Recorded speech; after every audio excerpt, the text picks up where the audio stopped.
स्वागत है साथियों बीएड लर्नर के यूट्यूब चैनल पर। आज कक्षा 7 के लिए एक पाठ्य योजना तैयार की है विज्ञान विषय के लिए, अंतःस्रावी ग्रंथियाँ। तो बच्चों बीएड में जो माइक्रो टीचिंग होती है उसमें आपको लेसन प्लान बनाना होता है और डायरी में नोट करना होता है। उसके लिए मैं आज कक्षा 7 के लिए आपका एक टॉपिक लाया हूँ, अंतःस्रावी ग्रंथियाँ। उसके लिए पाठ्य योजना तैयार करना है। देखिए इसमें क्या होता है, अपने जो शिक्षण उद्देश्य होते हैं वो जो छः शिक्षण उद्देश्य होते हैं, इनमें आपको मिनिमम 4 शिक्षण उद्देश्य करने होते हैं। तो इनमें जो हेडिंग होती है, जो जैसे इसमें पहला है ज्ञान है, तो उसके आधार पर जो आगे है तो उसमें जो 2 पॉइंट लिखने हैं अपेक्षित व्यवहारगत परिवर्तन में। इसमें ये जो दोनों पॉइंट है वो सभी टॉपिक्स के लिए सेम रहेंगे, बस इनमें आपको करना क्या है, जो अपना प्रकरण होगा उसको डालकर ये वापस वैसे के वैसे लिखना है उसमें। जैसे ज्ञान है तो विद्यार्थी अंतःस्रावी ग्रंथियों का प्रत्यास्मरण कर सकेंगे। तो इसकी जगह अंतःस्रावी ग्रंथियों की जगह अगर आपका कोई भी टॉपिक होगा, जैसे कोशिका ले लेंगे आप, तो इसमें आ जाएगा विद्यार्थी कोशिका का प्रत्यास्मरण कर सकेंगे। विद्यार्थी अंतःस्रावी ग्रंथियों का प्रत्याभिमान कर सकेंगे, प्रत्याभिज्ञान कर सकेंगे। दूसरा आएगा अवबोध। विद्यार्थी विभिन्न अंतःस्रावी ग्रंथियों की व्याख्या कर सकेंगे। विद्यार्थी अंतःस्रावी ग्रंथियों को समझ सकेंगे। तीसरा आएगा अनुप्रयोग। विद्यार्थी अंतःस्रावी ग्रंथियों के बारे में प्राप्त जानकारी का प्रयोग उच्च अध्ययन में कर सकेंगे। विद्यार्थी अंतःस्रावी ग्रंथियों से प्राप्त ज्ञान का दैनिक जीवन की विभिन्न परिस्थितियों में उपयोग कर सकेंगे। चौथा आएगा कौशल। विद्यार्थी अंतःस्रावी ग्रंथियों संबंधी मॉडल बना सकेंगे, मतलब कोई भी जो चार्ट होगा इसमें अंतःस्रावी ग्रंथियों का जो डिस्क्रिप्शन करेंगे या फिर इनको जो डिवाइड करेंगे उनके आधार पर आप चार्ट बना सकेंगे, चित्र बना सकेंगे। अभिरुचि। अभिरुचि में मतलब इसमें जानकारी के लिए विभिन्न पाठ्य पुस्तकों को पढ़ने में रुचि लेंगे। विद्यार्थी अंतःस्रावी ग्रंथियों के संबंध में विचार विमर्श करने में रुचि ले सकेंगे। छठा आएगा अपना अभिवृद्धि।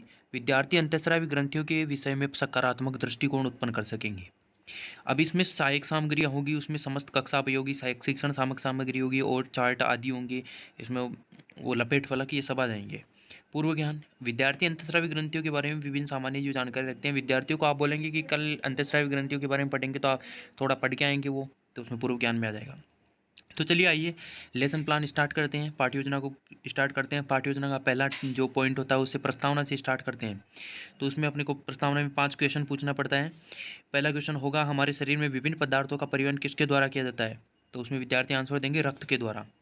फिर अपना क्वेश्चन होगा जो रक्त से स्टार्ट होगा, रक्त किसके द्वारा शरीर में पंप किया जाता है, हृदय के द्वारा। हृदय द्वारा रुधिर परिशुद्धिकरण हेतु कहाँ भेजा जाता है, जो हृदय से जो रुधिर होता है वो फेफड़ों में जाता है, फेफड़ों में वहाँ उसमें ऑक्सीजन मिल जाती है, उसके हिसाब से वो शुद्धिकरण हो जाता है उसका।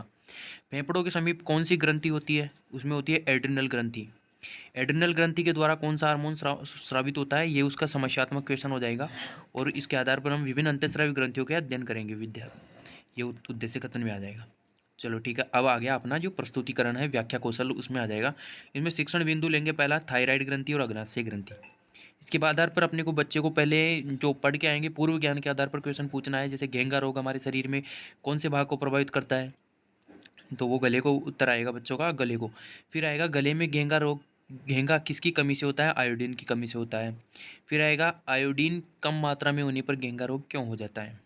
ये निरुत्तर रहेंगे। तो निरुत्तर रहेंगे तो इसमें क्या अपने को व्याख्या करनी होती है। ये ग्रंथियाँ जो अपना स्राव सीधे रुधिर में छोड़ती हैं अंतःस्रावी ग्रंथियाँ कहलाती हैं।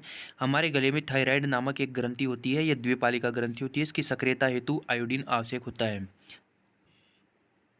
अग्नाशय पत्तीनुमा ग्रंथि होती है जो कि ग्रहणी के बीच में स्थित होती है, शर्करा स्तर को नियंत्रित करती है।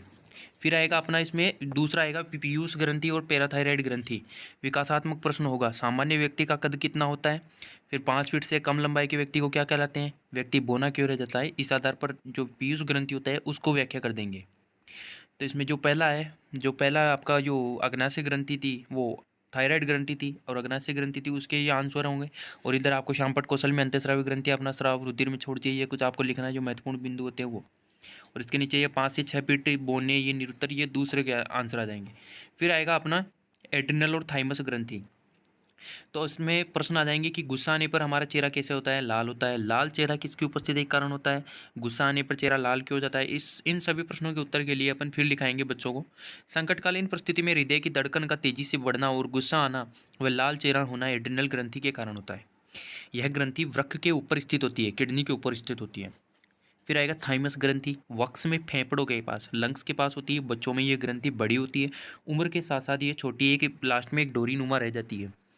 यह ग्रंथि थाइमोसिन हार्मोन का स्रावण करती है, ये उसके आंसर आ जाएंगे। लाल, रुधिर और निरुत्तर। फिर आ गया इसमें इसमें पाठ्य योजना का जो लास्ट बिंदु होता है उसका होता है मूल्यांकन प्रश्न। जब आपकी पाठ्य योजना पूरी हो जाती है तो बच्चों का मूल्यांकन करने के लिए कि इनको समझ में आया है या नहीं आया है, इसके लिए मूल्यांकन क्वेश्चन किए जाते हैं। इसमें पहले आपको न्यू टाइप से स्टार्ट करना पड़ता है। न्यू टाइप में क्या होता है, ऑब्जेक्टिव क्वेश्चन होते हैं, फिर रिक्त स्थानों की पूर्ति कीजिए, फिर अति लघुतरात्मक, फिर लघुतरात्मक, और फिर जो आपको निबंधात्मक होता है वो गृह कार्य के रूप में देना होता है। पहला क्वेश्चन हो जाएगा, थाइमस ग्रंथि सबसे बड़ी किस अवस्था में होती है। तो अभी बताया था आपको कि थाइमस ग्रंथि वृद्धावस्था में लास्ट में सबसे छोटी हो जाती है, उससे पहले इसका आकार बना रहता है, मतलब लास्ट में वृद्धावस्था में इसका आकार घटता जाता है।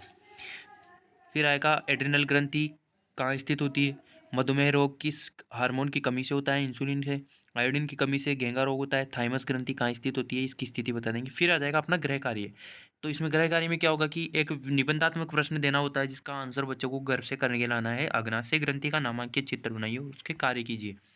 और लास्ट में जो पर्यवेक्षक टिप्पणी होती है, जो आपके ऑब्जर्वर पीछे बैठे रहते हैं माइक्रो टीचिंग के समय, वो इसमें आपको लिख देंगे। इसमें आपका जो कक्षा में आवाज़ का स्तर है वो देखा जाता है, कॉन्फिडेंस लेवल देखा जाता है, तारतम्यता देखी जाती है प्रस्तावना कौशल में, व्याख्या कौशल में बच्चों को किस प्रकार से आप पुनर्बलन देते हैं, बच्चों से किस प्रकार आप क्वेश्चन पूछते हैं, ये सभी देखते हैं। इसमें पर्यवेक्षक जो टिप्पणी देते हैं इसमें इस हिसाब से आपका जो लेसन होता है उसको डन किया जाता है, उस हिसाब से अपने मार्क्स मिलते हैं। तो इस प्रकार से आपको किसी भी और सब्जेक्ट की या फिर किसी विज्ञान विषय में और किसी टॉपिक की अगर पाठ्य योजना चाहिए तो वीडियो के नीचे कमेंट कीजिए और वीडियो को लाइक कीजिए और अपने दोस्तों के साथ शेयर कीजिए।